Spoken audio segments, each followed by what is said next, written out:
Rusiyanın Yekaterinburg şəhərində azərbaycanlıların saxlanılmasında iştirak etmiş mütəşəkkil cinayətkarlığa qarşı mübarizə şöbəsinin əməkdaşları mükafatlandırılıb. Lentaz yerli media isnadla bildirir ki, mükafatlar Sverdlovsk vilayəti üzrə Daxili İşlər Nazirliyi Baş İdarəsinin genişləndirilmiş kollegiya iclası zamanı təqdim olunub. Tədbirdə Rusiya Prezidentinin Ural Federal Dairəsi üzrə səlahiyyətli nümayəndəsi Artem Yoga, Sverdlovsk vilayəti üzrə Polis Baş İdarəsinin rəisi Aleksandr Meşkov, regionun baş prokuroru Boris Krılov və digər yüksək vəzifəli şəxslər iştirak ediblər.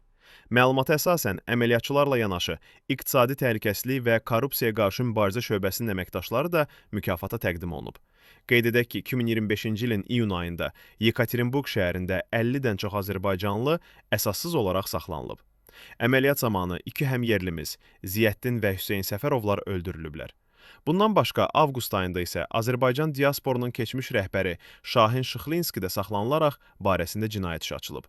O güya Fehruz Şirinova qarşı sui-qəsddə və bizneslə məşğul olan İkram Paşayevin qətlinin təşkilində iştirak edib.